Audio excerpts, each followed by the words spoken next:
Je n'ai pas saisi.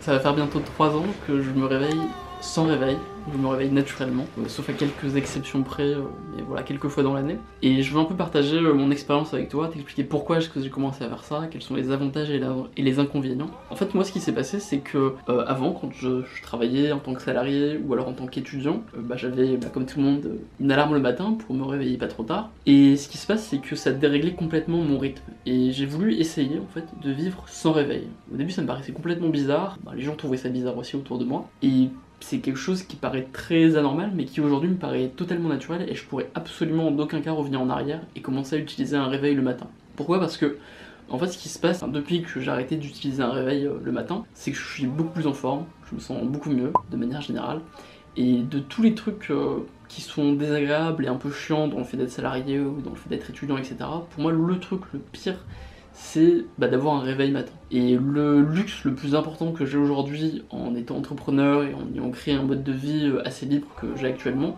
pour moi le truc le plus important, c'est ça, c'est de pas avoir de réveil le matin. Et donc de pouvoir dormir autant que je veux, de suivre mon rythme naturel, pouvoir faire une sieste au milieu de la journée si j'en ai envie. Et voilà, de cette manière-là, en fait, de pouvoir être vraiment présent, être vraiment plein d'énergie au moment de la journée, quand je fais quelque chose, quand je fais des vidéos, quand j'écris, quand je fais n'importe quoi, être vraiment présent dans le moment. Et ça, c'est un truc qui peut paraître un peu contre-intuitif, parce que les gens vont se dire, si tu dors beaucoup, c'est que c'est une feignasse, c'est que tu vas pas faire grand-chose, et que tu vas pas être productif. Moi, mon expérience, c'est exactement l'inverse, c'est que quand je dors beaucoup, je suis beaucoup plus énergique, et du coup, le temps que j'ai pendant la journée, même si ça va être un petit peu moins de temps, parce que ça peut m'arriver de dormir 9-10 heures certaines nuits, et même si j'ai moins de temps dans la journée, le temps que je passe est je suis beaucoup plus concentré, et c'est ça qui est important. Il y a plein d'études, d'articles sur le sujet, sur le fait que souvent dans des métiers un petit peu créatifs, il n'y a pas besoin de travailler plus que 6 heures dans la journée. En fait, 6 heures c'est très bien. Si t'es concentré, si tu t'es vraiment présent et que tu fais des sessions de travail de 90 minutes intenses, avec 20 minutes de pause et 90 minutes de travail intense et que tu alternes comme ça, en fait 6 heures c'est largement suffisant pour être très productif, et au-delà souvent ça sert à rien.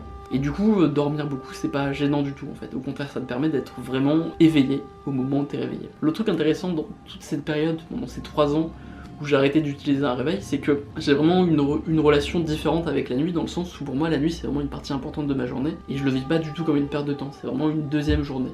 Notamment pendant une période j'ai exploré un peu les rêves lucides, à une époque je tenais aussi un cahier de rêves, c'est à dire que tous les matins je notais mes rêves, et du coup je m'en rappelais beaucoup mieux. Et quand tu fais l'effort en fait de te rappeler de tes rêves en les notant, et le sommeil paraît pas du tout comme un truc inutile ou une perte de temps. Ça peut même être considéré comme une forme de méditation. Il y a un type de yoga qui s'appelle, je crois, le yoga nidra, qui est une forme de méditation dans le sommeil profond, qui correspond même pas au sommeil pendant les rêves, mais au sommeil vraiment profond où tu peux développer une certaine forme de conscience. Mais bon, c'est un autre sujet. Ah ouais, un truc aussi important, c'est que quand tu es jamais fatigué, en fait, t'es aussi beaucoup moins irritable.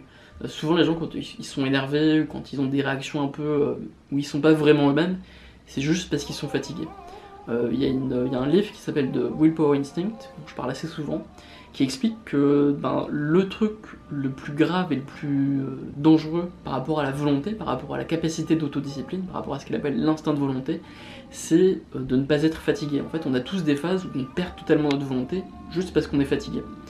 Et ce qu'elle explique, c'est qu'il y a un ouvrier qui s'appelle, je crois, Phileas Gage, qui était un ouvrier sur les chemins de fer, qui à une époque a reçu un bout de chemin de fer en fait dans le crâne, dans son cerveau, et qui du coup, après cette expérience-là, parce qu'il avait reçu un bout de chemin de fer dans le cortex préfrontal, il avait perdu en fait toute sa capacité d'autodiscipline et de volonté. Et donc à la base c'était quelqu'un de poli, de sérieux, qui arrivait à l'heure au travail, et de très travailleur, et puis après avoir reçu ce bout de chemin de fer dans le crâne, il avait perdu sa volonté, et puis il est devenu impoli, les gens ne l'aimaient plus, et il était en retard, etc. Et en fait, ce qu'elle explique, Kelly McGonigal, c'est qu'on est tous un peu dans cette situation où on peut perdre l'usage de notre cortex préfrontal à partir du moment où on est fatigué. En fait, tous, même si on est des gens pleins de volonté et d'autodiscipline, à certains moments donnés de la journée, on peut se retrouver on peut devenir en fait des Phileas Gage. Et la raison de ça, en fait, c'est que selon certains neurologues, on garde notre énergie seulement pour les fonctions reptiliennes, enfin, ce qu'on appelait avant les fonctions reptiliennes, c'est-à-dire les fonctions instinctives du cerveau, et pas pour les trucs qui sont secondaires entre guillemets, comme la volonté, comme l'autodiscipline. Pour avoir de la volonté et de l'autodiscipline, il faut commencer par déjà ne pas être fatigué, il faut déjà être en forme. Et c'est pour ça que c'est vraiment important. Et il y a plein de méthodes un peu bizarres, un peu farfelues pour essayer d'être moins fatigué, pour avoir un sommeil beaucoup plus intense en fait.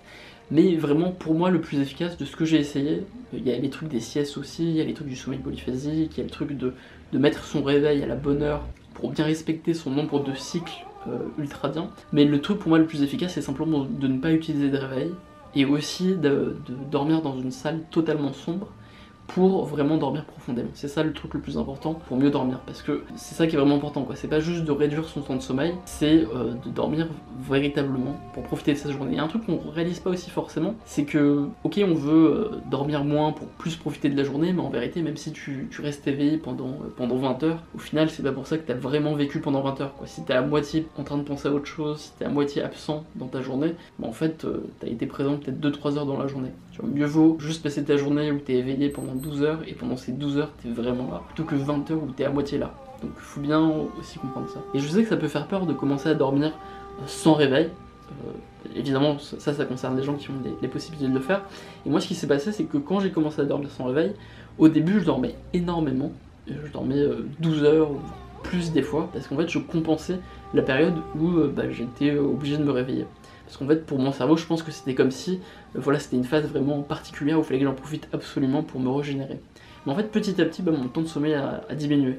Ce qui fait que il a descendu à 11h, 10h, 9h, 8h, 7h, et maintenant il oscille selon les périodes. Il y a des périodes où je vais dormir beaucoup et des périodes où je vais dormir très peu. Ça dépend de mon enthousiasme, de mes projets, des trucs que je suis en train de faire en ce moment. Même si là aujourd'hui, toute la semaine tu travailles avec un réveil avec une alarme et que le week-end quand tu te réveilles naturellement, tu dors 12 heures, c'est pas pour ça que ça va durer de manière éternelle en fait. Il y a un moment où ça va se stabiliser et ton cerveau va comprendre que c'est une situation normale et du coup tu vas dormir beaucoup moins et ça va très bien se passer aussi. Un truc assez intéressant aussi sur cette expérience pendant 3 ans de pas utiliser de réveil, c'est qu'en fait ça fait très peu de temps, après peut-être plus de 10 ans à utiliser un réveil, ça fait très peu de temps que je m'en suis entre guillemets remis. Tu vois, pour moi en fait je vis ça, le fait d'avoir pendant des années utilisé un réveil, je le vis entre guillemets comme un traumatisme. C'est-à-dire que pendant longtemps, les premières années, je pouvais me réveiller le matin avec une sorte de stress en me disant il faut absolument que je me réveille parce que je vais avoir un examen, parce que je dois voir telle ou telle personne. Alors que là, depuis 3 ans, en fait, je fais en sorte de ne pas avoir d'obligation, pas de rendez-vous, rien le matin. Et il m'a fallu vraiment longtemps avant d'arrêter de faire des rêves qui me poussent en fait à me réveiller rapidement en étant stressé, en me disant que voilà, il faut absolument que j'aille quelque part et absolument que je me réveille vite, etc.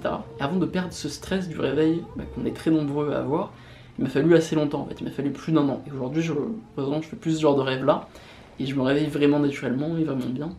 Et c'est quelque chose que je te souhaite. Évidemment, c'est un peu compliqué. L'idée, c'est de changer un peu le système dans lequel tu évolues. Ça peut être de quitter son travail, de travailler plutôt en freelance, de pratiquer la semaine de 4 heures. Il y a Tim Ferriss qui propose quelques conseils par rapport à ça, pour tester le télétravail. C'est quelque chose de possible. Il y a une autre méthode alternative au fait de ne pas utiliser de réveil, c'est de remplacer son réveil par une alarme sur le moment où tu vas t'endormir. C'est-à-dire que peut-être tous les jours, à 23h, tu vas te dire ok, 23h j'ai mon alarme, et obligé, je me couche à cette heure-ci. Et au début, tu vas te réveiller à une heure aléatoire au début, tu vas pas savoir à quelle heure tu vas te réveiller, mais si tu fais ça quelques temps, et en te couchant très tôt au début, en fait si tu fais ça quelques temps, tu vas voir que ça va être très vite stable. Moi j'avais fait ça un peu quand j'étais étudiant, je m'étais fixé une heure d'endormissement, et en fait je voyais que très rapidement, qu'au bout de quelques semaines, je me réveillais assez naturellement, sans avoir besoin d'alarme, ou alors avant que mon alarme sonne, parce que j'avais cette heure très fixe à laquelle je me tenais vraiment tous les jours, de limite en fait de la journée, et après laquelle j'allais dormir. Ça peut être 11h, ça peut être minuit, ça dépend de ton temps de sommeil naturel. L'idée c'est de la mettre le plus tôt possible pour être sûr tous les jours d'avoir ton temps de sommeil nécessaire, parce que le sommeil c'est vraiment extrêmement important. Et évidemment il y a plein d'études qui parlent de ça, qui l'expliquent. Il y a aussi des études auxquelles il ne faut pas forcément se fier, qui parlent de corrélation entre les gens qui dorment peu et qui ont telle ou telle espérance de vie, mais c'est pas forcément fiable parce que c'est juste leur rythme naturel à eux de dormir peu, c'est pas parce que tu dors peu que tu vas vivre plus longtemps ou pas. Et le plus important en fait par rapport à ça, c'est de te fier à ton expérience personnelle, d'essayer au moins, je sais pas, pendant 1 mois, de vraiment dormir tous les jours autant que tu veux, soit parce que t'as plus d'obligations, soit parce que tu mets une limite de sommeil tous les soirs, une alarme de sommeil. Si tu fais ça pendant 1 mois, à mon avis, tu vas avoir des effets, tu vas te sentir tellement mieux, tellement plus heureux, que tu vas être obligé de continuer, mais bon. C'est une expérience que je t'invite à faire. Et voilà, je te souhaite une bonne journée ou une bonne nuit.